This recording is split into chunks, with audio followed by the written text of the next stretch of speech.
We need checklists. Now, do we have some people here from healthcare? So, yeah, we had a few folks from healthcare. And so, you know, the checklists are becoming the big thing in healthcare. Are we using checklists, the need for checklists?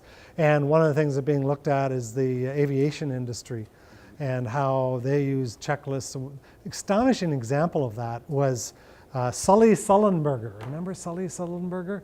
He was the captain of, was it US Air? Flight that hit ducks or geese on takeoff in New York and knocked out the engines. And apparently, from the time the engines were knocked out to the time the plane landed in the Hudson River was 212 seconds. And during that time, he followed a checklist. It's the ditching procedures checklist. And that's, in fact, many pilots look at that and say, yeah, he's a hero, and yeah, I did. But we're all trained to do that. We pull out the checklist, and we follow the checklist, and if you follow the checklist, most of the time, you're going to be okay.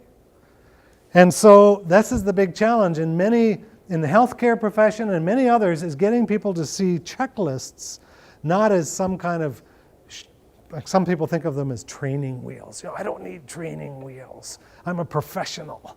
I don't need checklists.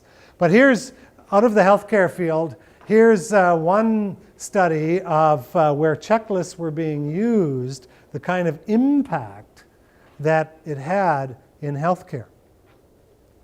That it seems to just really help people to make sure that we're doing what's been well proven, best practices, all the things that work. So I use that when working with managers around some of these coaching skills to talk about the importance of having some structure to these conversations.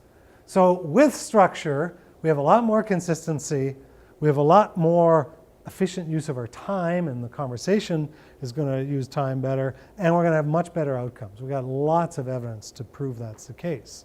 Without structure, we end up with managers often thinking that they're coaching, they're just winging it, jumping in, having a quick conversation.